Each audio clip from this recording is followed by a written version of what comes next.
स्वागत है दोस्तों, आप सभी का भूगोल प्रश्नोत्तरी की इस शानदार कक्षा में। मैं हूं प्रिंस कुमार जैन और आपके लिए लेके आया हूं भूगोल की पीवाईक्यू सीरीज। तो चलिए चलते हैं अपने पहले सवाल की तरफ। हमारा पहला सवाल है, एक स्थान की जो सही अक्षांशीय स्थिति है वो हो सकती है 91 डिग्री उत्तर, 45 डिग्री पूर्व, 45 डिग्री दक्षिण और 91 डिग्री पश्चिम।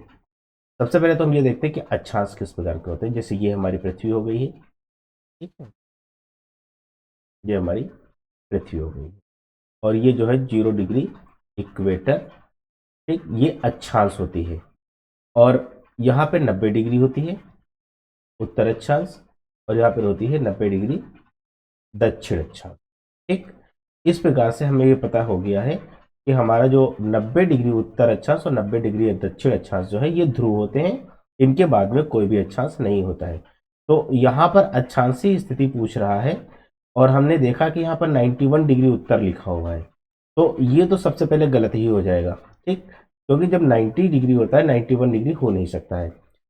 इसके बाद में ये पूर्व और पश्चिम, ये तो देशांतर होते हैं क्योंकि अक्षांश जो होते हैं वो नॉर्थ एंड साउथ होते हैं।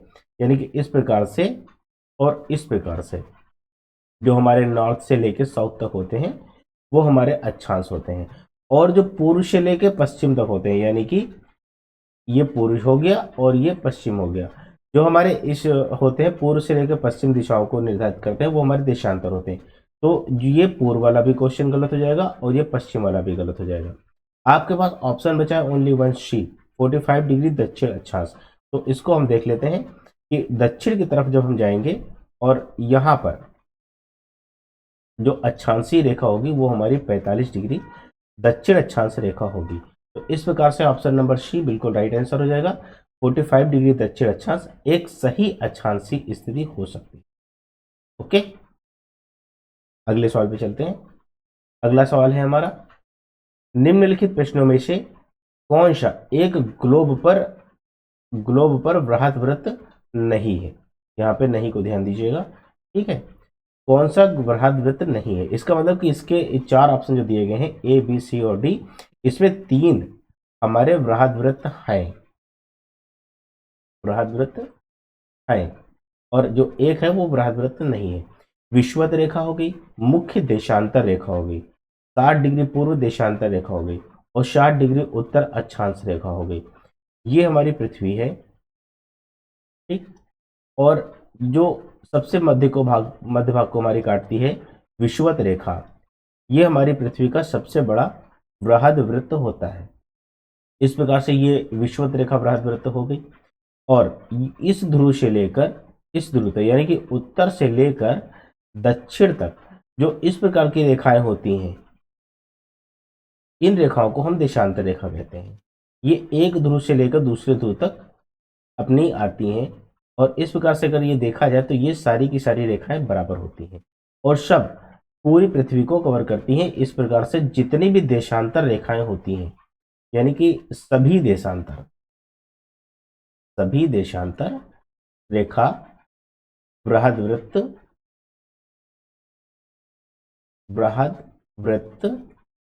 होती हैं। ओके, सभी देशांतर रेखाएं बृहद वृत्त होती है। तो इस प्रकार से ये देशांतर रेखा हो गई और ये देशांतर रेखा हो गई, दोनों बृहद वृत्त है। अब हमारी आती है 60 डिग्री उत्तर अक्षांश रेखा। इसको हम देखते हैं कहां पर है ये। तो ये उत्तरी गोलार्ध है हमारा, ठीक। इसमें जो यहां पर रेखा होती है ये 60 डिग्री उत्तर अक्षांश रेखा होती है। अब आप लोग खुद ही देखिए कि इस रेखा से, यानी कि 0 डिग्री रेखा से ये रेखा छोटी है या नहीं छोटी है। ये रेखा हमें 0 डिग्री रेखा से 60 डिग्री उत्तर अक्षांश रेखा लगभग 50% होती है, यानी कि आधी होती है। तो ये हमारा बृहद वृत्त नहीं होगा। तो उत्तर हमारा क्या हो जाएगा कि एक ग्लोब पर बृहद वृत्त नहीं है, 60 डिग्री उत्तर अक्षांश रेखा बृहद वृत्त नहीं है और बाकी के हमारे बृहद वृत्त हैं। अगले सवाल पे चलते हैं। आप अगला सवाल है हमारा, विश्व की सर्वाधिक लंबी पर्वत श्रृंखला कौन सी है। सर्वाधिक लंबी पर्वत श्रृंखला कौन सी है। हिमालय पर्वत श्रृंखला, एंडीज पर्वत श्रृंखला, रॉकीज और आल्प्स पर्वत श्रृंखला। हिमालय पर्वत श्रृंखला ये एशिया में स्थित है, एशिया में, ठीक है। और इसकी लंबाई कितनी होती है? इसकी लंबाई होती है 2500 किलोमीटर के आसपास। ओके, अगली देखते हैं एंडीज। एंडीज है हमारी दक्षिणी अफ्रीका में, सॉरी दक्षिण अमेरिका में, दक्षिण अमेरिका। इसकी जो लंबाई होती है ये 7000 से 8900 किलोमीटर के आसपास की होती है। ओके, इसके बाद में हम रॉकीज को देखते हैं। ये उत्तर अमेरिका में है, उत्तर अमेरिका में। और इसकी लंबाई होती है 45 डिग्री, सॉरी 4500 किलोमीटर, है ना, 4500 किलोमीटर। इसके अलावा ये जो आल्प्स है ये यूरोप की सबसे लंबी पर्वत श्रृंखला है, यूरोप में है। और इसकी जो लंबाई है वो 1200 किलोमीटर के आसपास। इस प्रकार से यदि देखा जाए तो जो एंडीज पर्वत श्रृंखला है वो सबसे लंबी पर्वत श्रृंखला 7000 से 8900 किलोमीटर की है, और ये विश्व की सर्वाधिक लंबी पर्वत श्रृंखला होती है। अगले सवाल पे चलते हैं। अगला सवाल है हमारा, पृथ्वी पर मरुभूमि होने की संभावना अधिक रहती है, कहां पर अधिक रहती है? 0 डिग्री अक्षांश के पास, या कि 23 डिग्री अक्षांश के पास, या कि 50 डिग्री अक्षांश के पास, या कि 70 डिग्री अक्षांश के पास। ठीक है, तो हम सबसे पहले देखते हैं कि अक्षांश कौन से होते हैं। हमने, हमारी ये पृथ्वी है और ये हमारा 0 डिग्री अक्षांश रेखा, जिसे कि हम इक्वेटर या विषुवत रेखा भी बोलते हैं, विषुवत रेखा। तो 0 डिग्री अक्षांश रेखा ये विषुवत रेखा हो गई। 23 डिग्री अक्षांश रेखा, यहां पर कर्क रेखा होती है, कर्क रेखा, इसे हम 23.5 डिग्री अक्षांश रेखा बोलते हैं। ठीक है, 50 डिग्री अक्षांश के पास, इसके थोड़ा सा और ऊपर चल जाइए, ये वाली जो रेखा हो जाएगी ये 50 डिग्री अक्षांश होगी। ठीक, 70 डिग्री अक्षांश के पास, इसके थोड़ा सा और ऊपर चल जाते हैं हम, ये वाली जो रेखा हो गई लगभग ध्रुवों के समीप, ठीक, 70 डिग्री अक्षांश रेखा। तो इस प्रकार से हम देखते हैं कि यहाँ पर ध्रुव है हमारे 90 डिग्री अक्षांश के पास, और यहाँ पे बहुत ही ठंडक होती है, बर्फ जमी रहती है। तो 70 डिग्री अक्षांश के पास तो ऐसा कुछ हो नहीं सकता, यहाँ पर तो बर्फ ही मिलेगी, टुंड्रा टैगा प्रदेश होंगे। तो 70 डिग्री अक्षांश के पास तो कोई भी मरुभूमि होने की संभावना नहीं है। और 0 डिग्री अक्षांश के पास यहाँ पर बहुत ही गर्म और बहुत ही आर्द्र मौसम होता है। तो इस प्रकार से मरुभूमि होने की संभावना 0 डिग्री अक्षांश के पास भी नहीं है। हमारे पास दो ऑप्शन बचते हैं, 23 डिग्री अक्षांश के पास और 50 डिग्री अक्षांश के पास। ठीक है, तो अब हम देखते हैं, ये जो 23 डिग्री अक्षांश है, यानी कि 20 डिग्री से लेकर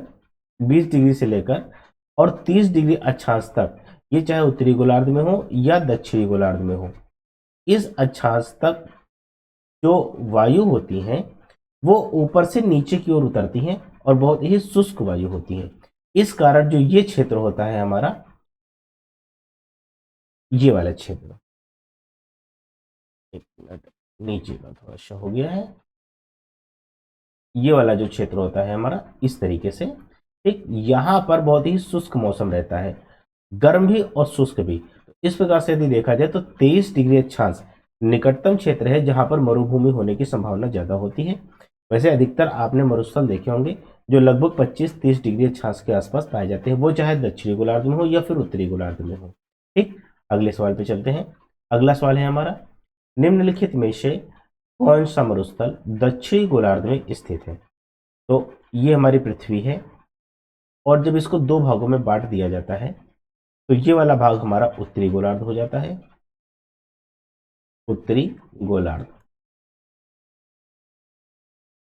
और ये वाला भाग, नीचे वाला भाग हमारा दक्षिणी गोलार्ध हो जाता है, दक्षिणी गोलार्ध। ठीक, अब हम देखते हैं कि कौन सा मरुस्थल जो है वो उत्तरी गोलार्ध में है, कौन सा मरुस्थल दक्षिणी गोलार्ध में है। तो कालाहारी देखते हैं। कालाहारी मरुस्थल ये हमारे अफ्रीका जो महाद्वीप है,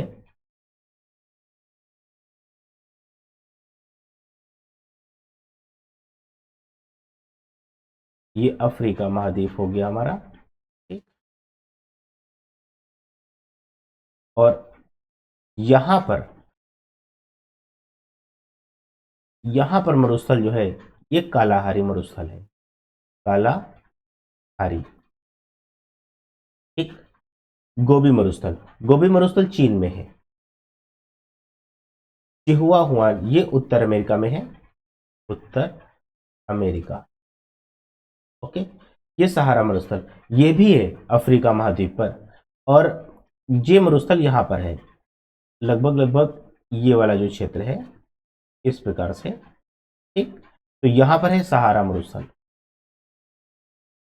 अब देखिए ये जो 0 डिग्री इक्वेटर रेखा होगी, 0 डिग्री रेखा, ये हमारे महाद्वीप को दो भागों में बांटती है, और जो इधर का भाग हो गया ये उत्तरी भाग हो गया, और ये जो इधर का भाग हो गया ये हमारा दक्षिणी भाग हो गया, साउथ। तो ये उत्तरी गोलार्ध है और ये दक्षिणी गोलार्ध है। सहारा मरुस्थल हमारा उत्तरी गोलार्ध में है, ठीक। और जो कालाहारी मरुस्थल है वो हमारा दक्षिणी गोलार्ध में है। और यहाँ पे पूछ रहा है कि दक्षिणी गोलार्ध में स्थित है, तो कालाहारी मरुस्थल अफ्रीका महाद्वीप के दक्षिणी गोलार्ध में स्थित है। और बाकी ये गोबी है, चिहुआ हुआन है और सहारा मरुस्थल है, ये तीन की तीनों मरुस्थल उत्तरी गोलार्ध में स्थित है। आज के लिए इतना ही, मिलेंगे किसी और वीडियो में, तब तक के लिए जय हिंद।